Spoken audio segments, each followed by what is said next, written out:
दोस्तों, Lakshadweep versus Maldives, #boycott Maldives, #explore Indian islands, #India out. इन hashtags ने बीते संडे सोशल मीडिया पर कंट्रोवर्सी के बाजार को गर्म रखा है भाई।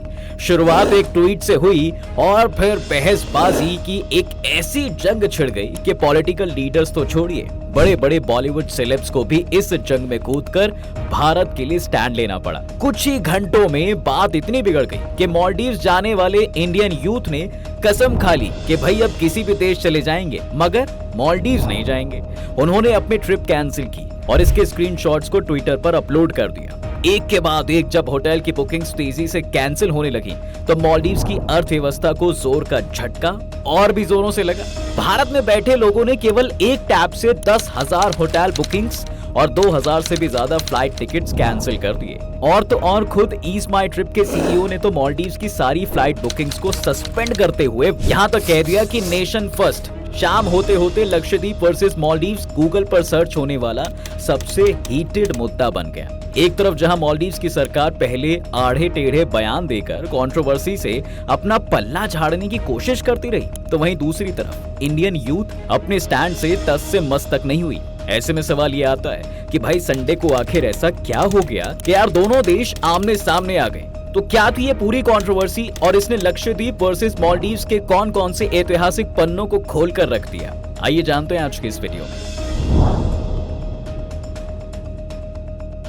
दरअसल हुआ ये है कि 4 जनवरी को जब प्रधानमंत्री नरेंद्र मोदी ने लक्षद्वीप पर अपने दौरे की तस्वीर सोशल मीडिया पर शेयर की तो ये फोटोज वायरल हो गई। इस यूनियन टेरिटरी के टूरिज्म को प्रमोट करने की उनकी ये कोशिश तो सफल हुई, लेकिन ये लाइट हार्टेड पोस्ट कंट्रोवर्सी में तब बदल गई जब पीएम मोदी की पोस्ट के नीचे मालदीव्स की मेंबर ऑफ पार्लियामेंट मरियम शियोना ने ये कह दिया कि what a clown, puppet of Israel, mister Narendra Modi with a life jacket. यानी क्या जोकर है, इजराइल के कठपुतली मिस्टर नरेंद्र गोताखोर लाइफ जैकेट के साथ। अब उनके इस बयान को सपोर्ट करते हुए एक और मालदीव्स मिनिस्टर यानी जाहिद रमीज ने लिखा कि बेशक ये एक अच्छा कदम है, लेकिन भारत कभी हमारी बराबरी नहीं कर सकता। मालदीव टूरिस्ट को जो सर्विसेज देता है वो भारत कैसे देगा? वो इतनी सफाई कैसे रख पाएगा जितनी हम रखते हैं? उनके कमरों में आने वाली बदबू टूरिस्ट के लिए सबसे बड़ी दिक्कत होगी। अब इस बयान के बाद तो सोशल मीडिया में जैसे युद्ध ही छिड़ गया। क्या एक्टर, क्या क्रिकेटर और क्या इन्फ्लुएंसर्स, सभी ने मालदीव्स के मिनिस्टर की इस हरकत को क्रिटिसाइज करना शुरू कर दिया। खुद जो सेलेब्स हर साल मालदीव्स घूमने जाते थे और वहां के ब्यूटीफुल मरीन बीचेस की तारीफ करते नहीं थकते थे, उन्होंने भी मालदीव्स के इस रवैये को जमकर क्रिटिसाइज किया। और तो और खुद मालदीव्स के आम लोग उनके मिनिस्टर द्वारा किए गए इस ट्वीट को शेमफुल बताने लगे।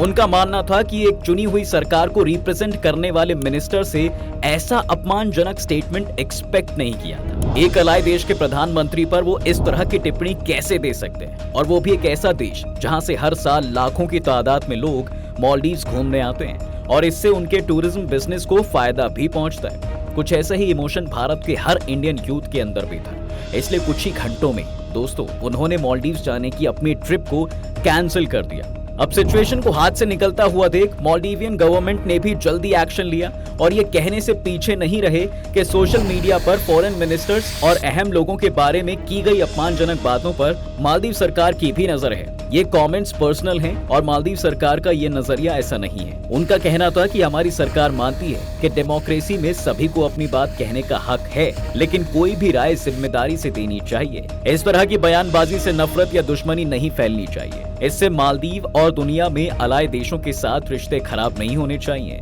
साथ ही उन्होंने ये भी साफ कह दिया कि भाई इस तरह की अपमानजनक बयानबाजी करने वाले लोगों के खिलाफ कार्रवाई करने में मालदीव सरकार हिचकिचाएगी नहीं। अब उनके इस बयान के बाद भी जब इंडियन यूथ अपने स्टैंड से पीछे नहीं हटी और बॉलीवुड सेलेब से लेकर भारत की हर हस्ती ने इसके खिलाफ आवाज उठानी शुरू कर दी, तब मजबूरन मालदीवियन सरकार ने अपनी पार्टी के उन तीनों ही मिनिस्टर्स को सस्पेंड कर दिया जिन्होंने इस पूरी कंट्रोवर्सी को खड़ा किया। कुल मिलाकर अब सरकार की तरफ से तो सफाई आ गई है और कार्रवाई भी हो गई है, लेकिन भारत की जनता ने इसे भैया अपने दिल पर ले लिया है। और ये ले भी कैसे ना, बात हमारे देश के प्रधानमंत्री की जो है। और इसीलिए इंडियन यूथ का स्टैंड अभी भी क्लियर है कि से नो टू मालदीव्स। जिस देश के मंत्री भारत के प्रधानमंत्री की इज्जत नहीं करते, वहां भारतीयों के जाने का तो सवाल ही नहीं उठता है। मालदीव मिनिस्टर्स की ये हरकत दिखाती है कि कैसे इस देश के रनिंग गवर्नमेंट के मिनिस्टर अपने ही नेबरिंग देश को लेकर इनसिक्योर हो गए। तभी तो सितंबर 2023 में जब मालदीव्स के current president Mohamed Muizzu Maldives election में खड़े हुए थे, तब उन्होंने नारा दिया था कि इंडिया आउट, और अपने इसी कैंपेन के बूते पर वो मालदीव्स में सरकार बनाने में सफल हुए थे। और उसी का नतीजा ये था कि नवंबर 2023 में जब वो राष्ट्रपति बनकर सत्ता में आए तो उन्होंने आते ही सबसे पहले भारतीय सैनिकों को मालदीव से निकालने का काम किया। दरअसल मोहम्मद मुइज़ू मालदीव्स की पीएनसी पार्टी के मेंबर हैं, जो भारत की जगह चाइना को सपोर्ट करते हैं। ऐसे में अपने इस कैंपेन के पीछे उन्होंने दलील ये दी थी कि भारतीय सैनिकों का मालदीव्स की जमीन पर होना उनके देश की सॉवरेनिटी पर एक बड़ा खतरा है, जबकि ये देश भूल गया कि 1988 में इनके प्रेसिडेंट गायूम को बचाने में भारत ने ही सबसे बड़ा योगदान दिया था। बंदूक, बारूद और हाईटेक हथियार लिए जब कई विद्रोही मालदीव्स के चप्पे चप्पे पर फैल गए थे ना, और सत्ता पलटने की कोशिश कर रहे थे, तब यहाँ प्रेसिडेंट अब्दुल गायूम की जान खतरे में आ गई थी। People's Liberation Organisation of Tamil Eelam PLOTE group के लीडर अब्दुल्ला लुथुफी का मकसद ये था कि वो मिलिट्री कॉप करके सत्ता अपने हाथ में ले ले। अगर ऐसा होता ना तो मालदीव्स की बागडोर एक खतरनाक मिलिटेंट ग्रुप के हाथों में आ जाती। इससे बचने के लिए प्रेसिडेंट अब्दुल गायूम अमेरिका, ब्रिटेन जैसी सुप्रीम पावर नेशन से मदद की गुहार लगा रहे थे, लेकिन सभी ने मदद करने से मना कर दिया था। बल्कि उनका सुझाव तो ये था कि भारत से मदद मांगो, क्योंकि वो सबसे पास है। और जब प्रेसिडेंट गायूम ने सच में ऐसा किया तो हमारे देश के वीर शेरों ने पूरे साहस और वीरता के साथ इस मिशन को अंजाम दिया। तब वो Indian prime minister Rajiv Gandhi ही थे, जिन्होंने मालदीव्स की मदद के लिए हर संभव प्रयास किए थे भाई। पैरा ट्रूपर्स की एक टीम को उतारने से लेकर इंडियन आर्मी, एयरफोर्स और यहाँ तक कि आईएनएस गोदावरी तक को इस तख्ता पलट को रोकने के लिए भेजा गया था। और सभी ने बखूबी काम करते हुए न केवल मालदीव्स के राष्ट्रपति को बचाया था, बल्कि असली गुनहगार को पकड़कर मालदीवियन मिलिट्री के हवाले भी कर दिया था। साथ ही साथ इस देश में शांति भी स्थापित की थी। अगर उस दिन इंडियन मिलिट्री आधे घंटे से भी लेट होती तो शायद ये देश एक ऐसे आतंकवादी के हाथ में जा सकता था जो इसे टूरिज्म हॉटस्पॉट के बजाय टेररिज्म का एक गढ़ बना देता। मगर इंडियन आर्मी ने तो ऐसा होने ही नहीं दिया। उन्होंने इस पूरे मिशन को ऑपरेशन कैक्टस नाम दिया और यहीं से मालदीव्स और भारत के बीच फ्रेंडली रिलेशंस की शुरुआत हुई। लेकिन आज तो मानो गंगा उल्टी बह रही है भाई। भारत के इस फ्रेंडली रवैये के बाद भी इस देश में हमारे खिलाफ पनपता एंटी अप्रोच काफी शॉकिंग है। मालदीव्स को ये बिल्कुल नहीं भूलना चाहिए कि उनकी अर्थव्यवस्था काफी हद तक भारत से होने वाले टूरिज्म और इंपोर्ट पर भी निर्भर करती है। अब ऐसा हम इसलिए कह रहे हैं क्योंकि मालदीव्स इंडियन ओशियन में एक छोटा सा देश है जो छोटे छोटे 1192 आइलैंड से बना हुआ है और चारों तरफ से समुद्र से घिरा हुआ है। अब क्योंकि इस देश में लैंड की कमी है और आबादी 5 लाख है, तो यहाँ भी कुछ ज्यादा मात्रा में हार्वेस्ट करना आसान नहीं है। नेचुरल रिसोर्सेज तो ना के बराबर होने की वजह से यहाँ की गवर्नमेंट को ज्यादातर चीजें आयात करनी पड़ती हैं। भारत से मालदीव को चावल, फल, सब्जियां और यहाँ तक कि मसालों का आयात भी होता है। इसके अलावा सीमेंट, पत्थर और कंस्ट्रक्शन का सामान भी मालदीव को भेजा जाता है। अब पानी का संकट हो या फिर कोरोना वायरस का कहर, भारत ने हमेशा मालदीव को मदद भेजकर उसे चैलेंजेस से उबारा है। ऐसे में उसका एंटी इंडिया अप्रोच उनकी इकोनॉमी के लिए एक बड़ा लॉस हो सकता है। दरअसल इस देश का मेजर बिजनेस टूरिज्म पर ही बेस्ड है और वो भी भारत से आने वाले टूरिस्ट से इन्हें सबसे ज्यादा प्रॉफिट मिलता है। खुद मालदीव से टूरिज्म के आंकड़े बताते हैं कि साल 2022 में सब मालदीव्स आने वाले टूरिस्ट का आंकड़ा तकरीबन 1.2 मिलियन था, लेकिन साल 2023 में ये आंकड़ा 12.6 से बढ़कर 1.7 मिलियन यानी 17 लाख तक पहुंच गया। ऐसे में आज जब इंडियंस ही इस देश को बायकॉट कर रहे हैं तो जरा सोच के देखिए मालदीव्स जाने वाले फॉरेनर्स होंगे कौन। कहीं ना कहीं खुद मालदीव ये बात जानता है कि भारत का बायकॉट उनकी इकोनॉमी के लिए एक बड़ा चैलेंज हो सकता है। शायद यही वजह है कि वहाँ की farmer deputy speaker Eva Abdullah खुद इस बयान को दे रही हैं कि मालदीवियन गवर्नमेंट को भारत से माफी मांगनी चाहिए और भारतीयों को मालदीव्स आना नहीं छोड़ना चाहिए।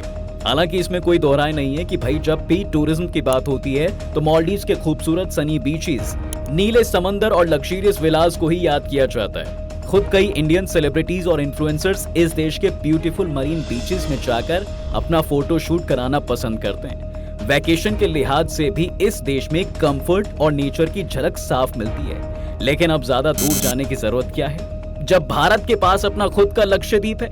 आज ट्विटर से लेकर इंस्टाग्राम तक सेलेब्स खुद जोर शोर से लक्षद्वीप के प्रमोशन में जुटे हुए हैं। ऐसे में अब हम आपको चलिए ये भी बताते हैं कि लक्षद्वीप और मालदीव्स में सबसे ज्यादा खूबसूरत जगह कौन सी है, कहां आपको जाना चाहिए और कौन सी जगह आपका बजट अफोर्ड कर सकती है। देखिए, दरअसल लक्षद्वीप के कंपैरेटिवली मालदीव ज्यादा बड़ा तो है। इस देश के पास यहाँ पर इंटरनेशनल आइलैंड तो है ही, साथ ही खास बात ये भी है कि इसे एक लंबे समय से टूरिज्म के लिए ही डिजाइन किया गया है। हनीमून मनाने से लेकर लोग लॉन्ग वेकेशन मनाने यहाँ पर आते हैं। यहाँ पर स्नॉर्कलिंग, स्कूबा डाइविंग जैसे मरीन एडवेंचर स्पोर्ट्स आपको मिल सकते हैं। लश ग्रीन पाम ट्रीज से लेकर व्हाइट सैंड बीचेस भी यहाँ पर हैं और कोरल रीफ्स के तो क्या ही कहने।